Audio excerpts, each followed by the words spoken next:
நடிகர் விஜய் அண்ட் த்ரிஷா 2 பேரும் கல்பாத்தி சுரேஷோடைய இல்ல திருமண விழால ஒன்னா மணமக்களை வாழ்த்திருக்காங்க. இந்த வீடியோ இப்போ சோஷியல் மீடியால பேசும் பொருளா இருக்கு. ஏற்கனவே நடிகர் விஜய்க்கும் சங்கீதாவுக்கும் ஏற்பட்ட பிரச்சனை பெரிய பூதாகரமாகி விவாகரத்துல நிக்குது.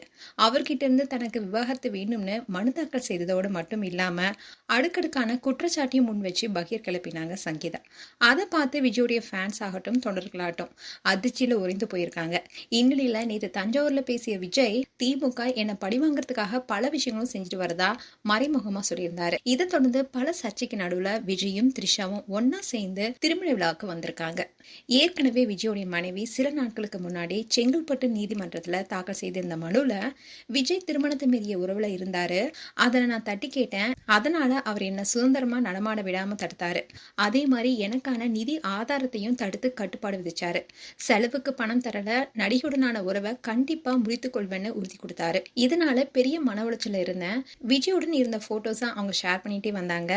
இதனால என்னுடைய குடும்பத்துக்கு மிகப்பெரிய அவமானம்னு சொல்லியிருந்தாங்க. அண்ட் தேவைப்பட்ட அந்த நடிகை யார் என்பதை நான் வெளிப்படையா சொல்லுவேன்னு சொல்லியிருந்தாங்க. இதை தொடர்ந்துதான் இன்னைக்கு விஜய் அண்ட் த்ரிஷா 2 பேரும் ஒன்னா சேர்ந்து வந்தது.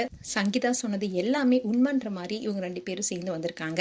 அதோட இதை பார்த்த ஃபேன்ஸ் எல்லாருமே அப்போ விஜய் அண்ட் த்ரிஷாவுடைய உறவு உண்மைதானா, அண்ட் விஜய் கண்டிப்பா சங்கீதா விவாகரத்து செஞ்சுட்டு த்ரிஷாவை மறுமணம் செய்யறக்காரனும் சொல்லப்படுது. இதை பார்த்த ஃபேன்ஸ் எல்லாம் அதிர்ச்சியாக இருக்காங்க.